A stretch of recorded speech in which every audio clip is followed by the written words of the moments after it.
What's up, guys? This is Josh Spell. I'm the founder of Achievers Training System. This is going to be our fourth installment of our audio training library. Just want to say thanks for checking this on out. Again, like I always do, if you've heard our other audios, you've already increased your mentality and commitment level from the time of our life. That was a lot of fun making that one. I'm not going to lie, but if you've heard some of the other audios, hopefully they're helping you guys out in your careers. Here's what I can tell you. Dreams have a price tag. And the bigger the dream, the bigger the price tag that you're going to have to pay. If you don't sacrifice for what you want, eventually what you want will be sacrificed. And you guys are asking to succeed at a very high level in golf. You know, you're junior players. You're wanting to play golf in college. I talk to junior players on a weekly basis that tell me that they want to play professional golf. And that's cool. We just have to start having goals and higher discipline at a younger age, and that's all that it takes to make some of these things come true. But with that, you're going to come. A bigger dream comes with trials. It comes with adversity, and you will have to meet these things head on. Becoming successful in anything requires you to become a master of your craft.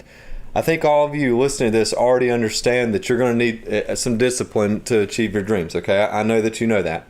But you may not know that the bigger your dream, the more discipline that you're going to need in order for that dream to come true. And the bigger dream that you have, the more that's actually going to pull you towards the direction, the future that your life is headed. In other words, just saying that you're going to be a D1 college player, that's not necessarily having a big enough dream in order to making that come true. Your dream and your purpose for that dream is what puts the steel in the backbone of your discipline, okay? So it's not hard to do all the things it takes for you to succeed in your golf career when you have a purpose big enough and a dream big enough to attach your discipline to. So tonight, we're going to talk about the importance of not just having a vision and a dream, but working at building that dream. It takes time and it takes work to build your dream to the size it needs to be. And before I really get into talking about the vision and everything, I want to talk about why this is one of the 9 core success principles here at Achievers. Okay, when I was 19 years old, I met 5 entrepreneurs who radically changed my life. I remember meeting them like it was yesterday. I was fresh out of high school. I was actually home from college my first winter break, and it was at my favorite Mexican restaurant of all time. Now, I really wanted to have a successful career in college. I met these guys. It was a really good point in my life to meet somebody that could be a mentor. And when I was in La Hacienda, I noticed that all these people were in the restaurant. Now, I grew up going to this place, so this was like the place where we would go after I would lose the cheese dip bet for closest to the pin during high school practice. For those of you that know some of my story, you know that I was not a good player whenever I was your age. In fact, my scoring average was a 47 on 9 holes when I was a senior in high school. And that just goes to tell you that I never thought that I could be successful at anything in golf. Now I'm a scratch golfer and I will be playing professionally in the future. But that's only because of the things that I learned from those 5 entrepreneurs. But I knew something was up from, being there that night. I knew that there was dozens of people there surrounding these guys. There was like 60 people lined up outside just waiting to get inside and talk to these guys. It was like something out of a movie. I always remember this. And so there was this table where these guys were sitting, and they were just having the time of their life up there. I mean, they were having a great time. I walked up and I was like, "What's up, guys? I know y'all from out of town. What's got you in town or something?" Long story short, a guy named Mike in this group agreed to meet with me for dinner one night before they all went out to different states that they came from and everything. And later when I was with Mike, I found out that all 5 of these entrepreneurs were actually really tight. They were all best friends in business together. I love that. Okay, I love having friends. I love my guys. But I could that's my first time seeing friends go into business together and work out. And I loved how they treated and talked to their wives. I like how the wives treated their husbands. These guys had it all, man. They had time. They had money. They had really cool friendships. They had a following. I'd never known what that is. In fact, they led a business team of close to 50,000 entrepreneurs across the country. And that's why all those people were there in the restaurant that night. And they blessed whoever they wanted to with all their money because they had an abundance of money. Their money did not control them. They controlled their money. And every one of these guys were retired millionaires. And the oldest person in this group was 31 years old. So they had my attention.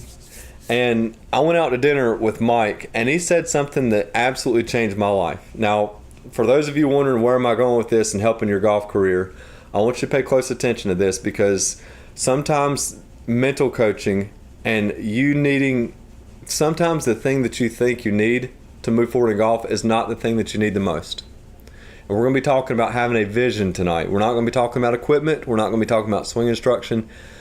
But here's what Mike said to me that changed my life. He said, Josh, if you take everything I own away from me, which was a lot. He had multiple different homes. He said, if you take away he actually had 4 properties. He said, if you take away all my homes, if you take away the farm that we own in Virginia. Now, what Mike called a farm, I call heaven.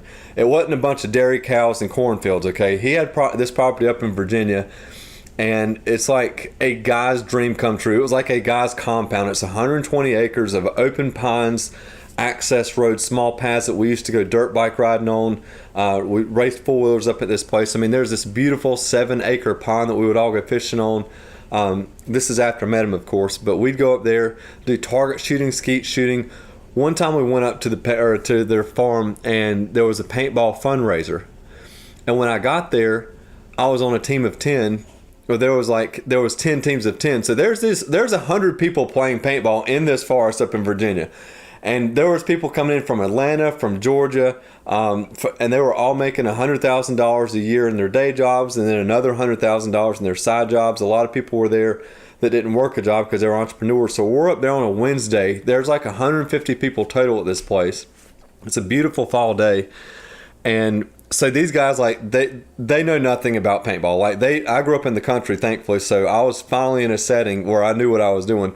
We started off 2-0, and these guys looked at me and they were like, Josh, we haven't lost a match all day. And I was like, we're not going to lose a match all day, bro. Okay, we're just fall in behind me and watch what we're going to do today.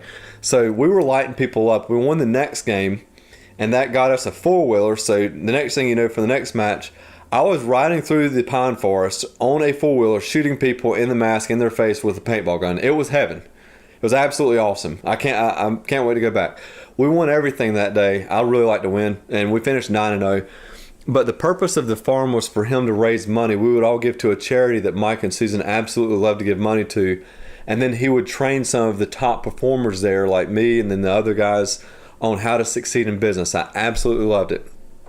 Mike said that you could take the farm away from him. He said you'd take his homes away. His main estate was in Raleigh, North Carolina, and he's really into dirt bikes. So aside from his like mansion of a house, he called it a Hummer house, and so that's where his 2 Hummers were. And then he had about 120 dirt bikes in this place, a handful of 4-wheelers. He just liked getting out. And then there was a meeting space in there, so we would have meetings in there sometimes. But he said, Josh, if you take all of this away from me, and if you take the business that I own that's producing all this money that affords us to have this kind of a lifestyle, and if you destroy my business, I said, okay. He said, you can take every dollar bill I own in the bank and you can set it on fire, and then you can put me out on the street with absolutely nothing and give me 2 to 3 years. What do you think would happen? And I was like, you'd probably go to jail for shooting everybody that just wrecked your life. He said, please answer my question. I said, okay, I'm sorry. And I knew the answer to the question before he even asked me that. Okay, I said, you'd probably figure out how to get it back. And Mike just looked at me, and he smiled, and he shook his head. He said, yep, I sure would. I mean, here's this guy that had accomplished more than most people could do in a lifetime. And I knew what he was telling me was the truth. And not only had he done something spectacular, but he could get it all right back if he lost all of it. I was floored. I never met anybody like this. And here's what he said that changed my life. Now, those of you who are taking notes on this, I want to get ready to start taking some notes, okay? He said this. He said, Josh, I'll be able to have it right back because I'm a product of mentorship. And I said, what do you mean? He said, Josh, myself, along with my 4 friends that you met at the restaurant the other night, we all live like this. And it's because we had a tremendous mentor, a guy named Larry, that taught us truths about success in life, and that no matter what happens, that nobody can take away the truth that you know about success after you learn it. And he said, here's the beauty of coaching and mentorship. You'll find out that success leaves clues, and that there are patterns of success. There's patterns of success in junior golf, isn't there? There's patterns of success in college golf. There's patterns of success in professional golf. And there are certain duplicatable patterns of success that anybody can learn. And those who follow the patterns of success will be the ones who win as big as they want to, more often than everybody else, and far above everybody else of what you're doing. And so I spent that was life-changing information to me. This is success training. And I spent the next 8 years getting an education on what Mike and his friends did and how they lived. And now these are the 9 core principles. I learned that from Mike and his friends in business. I learned that from those guys. That's what I teach in Achievers Training System. Tonight we're going to talk about probably the most important, most fun, the coolest success principle of all. And to me, I couldn't be more happier to do this training tonight about having a vision. Okay? Tonight we're going to talk about having a vision for your junior career and for your college career. Okay? A young junior player used to lay in his bed at nighttime, and just before he went to bed, he would dream of winning the next few tournaments he was going to play, and he wanted to win so bad he couldn't say. He would lay in bed thinking of the things. He would dream about practice. Okay? That's kind of out there, right? He had pictures up on the walls, this is key, of his room, of the things that he wanted to do in his golf game and in his future. This young player was 15 years old when he first started visualizing his dream for his life and in his junior career and in his college career, then later down the road. This young junior player's name was Tiger Woods. Tiger used to sit on his bed and point to all the pictures that Jack Nicklaus's records that he had up around his wall. See, his dad had supplied him with magazines of cutouts of Jack Nicklaus's pictures and records and everything that he had done. And what Tiger would do, he would point at those pictures up on the wall and say, I'm going to beat Jack to that record. I'm going to beat him to that record. I'm going to beat him to this. I'm going to win more U.S. amateurs than he's going to win. I'm going to do these things at an earlier age than he ever did. And then he started doing all those things. He did win more U.S. amateurs. He did do these things at an earlier age. I know that Tiger was like just this radical God-given talent to the game of golf. I understand that. But what was he doing when he was pointing at all those pictures in his room when he was 15, 16, 17 years old? He was putting that burning desire on the inside of him. He was doing something that he could control. See, you cannot control how much talent that you have in the game. You can't control how much talent you brought in the game. You can't control your practice habits. You can't control your vision. And you can control these things that will increase your desire. Tiger knew this at a young age, and it's no wonder to me why the man has 14 major championships and 79 professional victories and an iconic career in professional golf. I have a friend that went to high school. He was a wrestler. When he was a freshman, he totally sucked at wrestling. Not good at all. And his coach told him, Travis, you can be as good as you want at something, or at wrestling, but you're truly going to have to apply yourself. This was the first time Travis had ever really been told that he could win at something or be good at something. So he went home and he called up his coach. He said, Coach, did you really mean what you said today at practice? He said, absolutely. He got off the phone with his coach and he wrote down on a note card, a little index card, something simple. And it said, I will be a state champion by my junior year in high school. And he put that on a note card, and then he put that in his pocket. Now that's really crazy that he wrote that. Why? Because he was getting beat at everything in wrestling as he started. He sucked at wrestling. So it was pretty radical. It was pretty stupid for him to write that, right? He took that card with him and he went running with that card. Here's why: because he hated running. And he absolutely could not stand running. But his coach said this: if you don't like running, you can forget about the wrestling. So what he would do is he would run laps. When the sun was shining outside in the summer, he would run laps. Whenever it was windy and it was a little bit cooler in the fall time, he'd run laps. He would run laps whenever it was raining outside, and he would pull that card out, that index card out, whenever he was done, and it would be soggy, just dripping with the mixture of rain and sweat, pretty nasty. But he would sit there and he would read it. I will be a state champion by my junior year. And he would put that back in his pocket when he was done running, and he would go and run some more. It's called going the extra mile. And he did that because he wanted to win. He wanted to be a state champion wrestler so bad he could not stand it. He wanted to go get this. So he wanted to be a state champion wrestler more than he disliked doing the running. And then he went to the weight room. Know what he did in the weight room? He hated doing pull-ups. His coach said, hey Travis, he was like, hey coach, he goes, I noticed that you didn't do your pull-ups in your workout today.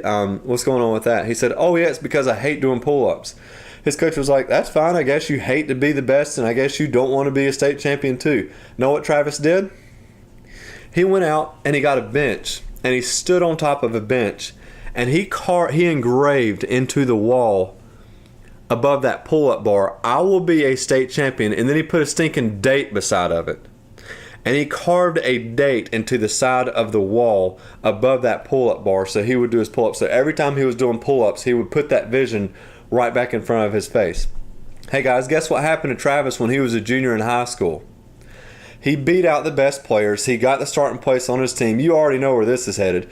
He beat everybody, and it's because he was doing all the little things that it takes. Just 2 years before, he was the one getting beat all the time. He was small. He was uncoordinated. He was immature. He was uncoachable, and in 2 short years, he became his state champion in wrestling. Why did he become a state champion? Because he did everything it took for him to become one. But Travis would look to you, to your face, and tell you this. It's because that driving force of having a burning desire, having a vision, and keeping it in front of him is what got him there. That's what got him to do the work when he didn't want to do it. So what is having a vision for your life? A vision is a picture of tomorrow that stirs a passion within us today. People who live with clearly articulated dreams are pulled along towards those dreams with such force that they are practically unstoppable. Why don't people have a big dream for their life or their careers in golf? One reason why is because of associations. They're surrounded by players who are okay with being average or just above average. They're surrounded by people who won't go out and do these radical extra things in order to succeed. Another reason why people don't have a big dream is because of fear. Fear of what? Fear in golf? That doesn't work. Fear of failing. Fear of saying that you're going to do something great and bigger than other players around you who are better than you. What if you have a bigger dream for your own golf career than you do, and that's bigger than the people around you who are better than you at golf? Here's what happens. That's going to make them feel uncomfortable, and they're going to attack you. That's just how it works. If people aren't laughing at you behind your back, then your dream is not big enough. Everybody around you isn't going to understand what God has put inside of you. And you know what? That's okay. In order to walk in audacious faith, in order to dare to believe God for the impossible, you're going to have to be willing to look ridiculous from time to time. But when you get to where God is taking you, people aren't going to be laughing at you anymore. If this is your baby, if this is a real dream of yours, a passion, here's what it becomes. It becomes a labor of love. And every day of your practice is one step closer to you making your dreams come true. That's the attitude and the thought process that having a huge dream gives you. Every lesson you take is one step closer to getting the job done. Every audio training that you're listening to fix your mental capacity, to give you mental toughness, to get your thought process right, every audio training you listen to is mounting something up on the inside of you that is going to help you succeed. Every single tournament you play in is one step closer to your best tournament ever. And when you're all in, you can't work hard enough because it's not even work anymore. You can't wait to go and do the work. You'll be sitting in your class, just sitting there, just pounding back and forth. People are looking at you like, what's going on? I get to go practice. It's almost time. I'm telling you, this is how it can get, man. It doesn't matter how busy you are. Man, I've got school. I've got things to do with my family. I've got to plan out my next tournament coming up and prepare for. You know what? Bring it on. That's the attitude. But if you're not all in, if you're negotiating the price of success, you've got convenience mentality, you've got minimums mentality instead of maximums mentality. Here's what that looks like. I'm not reading these dumb books that Josh recommends because I've already got stuff to read for school. But you'll get on Snapchat. But you'll get on Instagram. But we'll watch stupid cat movies on YouTube. I'm being serious. That's the truth. People would rather go on and watch this guy, this idiot, just wreck his four-wheeler on YouTube. And man, this is so cool. I'm getting entertained. Yeah. While you're getting entertained, you're also getting beat in golf. And you could use that non-productive time to read in a book that's going to help you to become mentally tough. My gosh, this is too hard. This is taking too long. But when you have a huge purpose for doing this, and that purpose, your dream is huge. When that dream is huge, the discipline is easy. The commitment the dedication, the focus, it's all part of a total package. And you get that way by having the vision first. This is an audio training on growing that vision, okay? And what will happen is those of you that want to make a big impact in the world around you, of your siblings, of your parents, of other players that are looking around you, here's what happens. When you do radical things that you haven't done before, people will eventually look at you. Maybe not right away, but eventually they'll come back and they'll go, thank God for not putting a lid on what God wanted to do in your life, because you succeeding at your dream is changing mine. Don't be surprised when you're around people at practice or in your high school team or other people, and you've got a bigger dream than they do, and they kind of start not being so nice to you about it. It's something that you're going to run into. Here's why. Complacency isn't very comfortable in the presence of audacity. You have an audacious vision for your life. It's going to rub some of the people the wrong way. It's okay. Keep on going. It's no problem. If you want to play in college and do things like win some golf tournaments, be athlete of the year at your future college, how cool would that be? You can be an All-American in your academics, like our friend Al Dickens was in his. He's in one of the audio trainings that we did an audio training on. He was an academic All-American his last 2 years, then became one of the country's top 200 college golfers as a senior. Okay, you're going to run into some strong opposition, but if you have a vision in place, that's going to help pull you through all this. You're going to have to pick it up in your practice habits like right now. Okay, not when you get to college, but you want to stretch yourself as far as you can right now. Here's a tip. Everybody's going to be able to play on your future college team. And here's what happens to young players that get hit with that adversity and they don't know how to handle it. They immediately lower their dreams and goals. Well, maybe I can't be the number one player on my future team. I'm not cut out for that, which you should never tell yourself that. But, this one guy, he just shot 66 in qualifying on the first day. Okay? Here's where that vision comes back into place, right? When you have a clear picture of the future and you consciously put time every day into letting yourself be drawn forward by that future, it will pull you through whatever friction and confusion you have right now in the present, and it will pull you away from all the failures that you still have tugging at you from your past. We all have a past, don't we? Can you change it? Nope. You can't change your past, can you? You can't change past scores. You can't change past wasted time. You can't change what other people are saying about you from your past. Here's a tip. Your past does not equal your future. You can't change the past, but can I ask you a question? Can you change your future? Can you change the vision that you have for your future?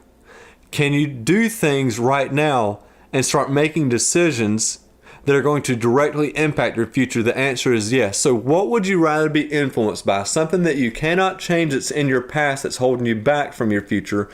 Or would you rather be influenced by something, your dream, that you do have control over, that you can make changes to? You can make changes to your dream right now, can't you? You can make it bigger and better, can't you? That's the deal here. This is a secret to success. Having a vision, having a dream board, knowing exactly what you're working towards keeps reminding you of the direction of your life. But when you don't do these little extra things, when you don't have a big enough vision or a dream, you will constantly be bombarded by average thinking by society around you.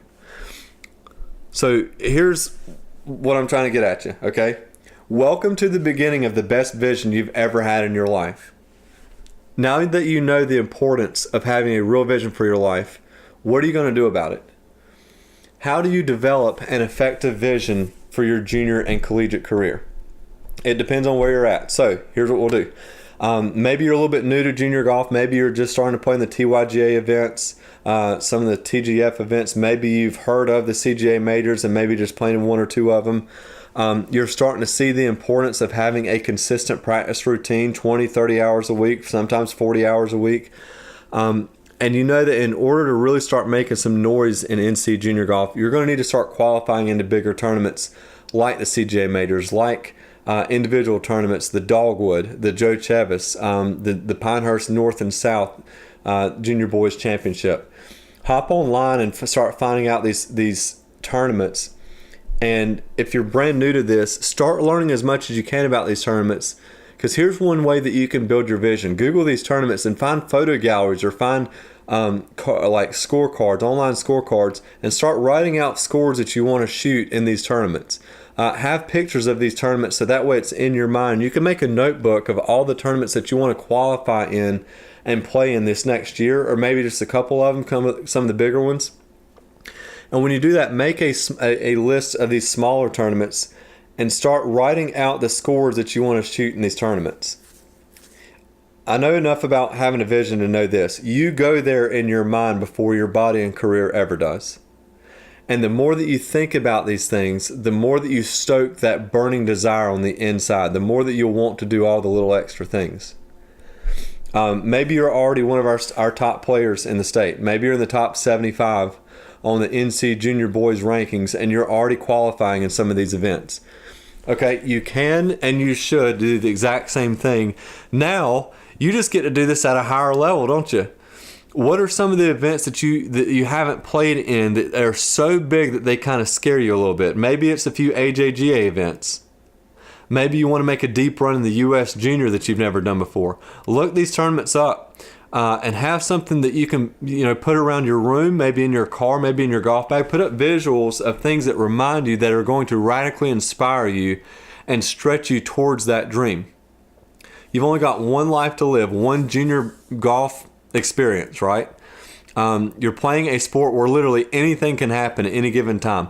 When I talked to my buddy Drew Weaver, he was teaching this stuff at a Google Hangout. He said, guys, lightning can strike at any time in your golf career if you just stay consistent. When he was in college, he won the 2007 British Amateur. He had never come close to winning anything like this. That got him in the Masters the next year. That got him into the British Open the next year. That got him into a lot of things. And then he said it was just one magical week that changed his life. It's 1 week that changed his life. So when you're doing this, dream big, man. Put up tournaments that you think for sure you couldn't qualify in, and then write out beside that tournament that you're the winner of that tournament this upcoming year. Write out that you'll win tournaments that you don't even think that you can qualify for yet. I will win my first national tournament in blank of next year. Put a date beside that. Putting a date is a secret to having a powerful, effective vision. It puts a sense of urgency on the work that you're doing, and it makes everything more real. What kind of a college tournament, or what kind of a college do you want to go to? What kind of a college career do you want to have? I want to play D1 college golf. I've never heard that one before. Guys, that is not a vision that's going to get you there, okay? A vision is a dream, and you have to have more detail into it than that. You can't control which college picks you, but you can control, if you want to be the number one player on that future college team. Or if you want to be an All-American both in your academics and be an All-American athlete. You can be your future college's player of the year. Think about that for a second. You're going to college where there's 25,000 kids that are going to school there. All the athletes that are going to school there are the best players in the region, if not the country. And you can be your college's future player of the year. From doing what? From applying yourself at a very young age. I'm telling you, this is how this stuff works, guys. And you guys want to have a strong mental game. It all starts with having clearly defined goals. The more you know about your future dream, the stronger the pull it will have for it to come true. So start taking the time. That's the deal. You got to start taking some time to grow your dream. You can do this whenever you're done practicing.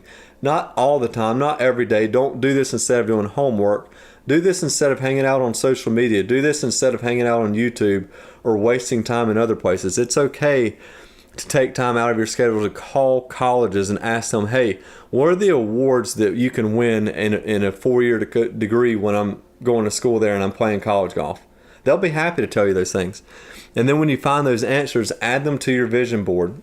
Add them to a notebook that you're keeping up with all this stuff. Put this around your room in places where it's going to remind you.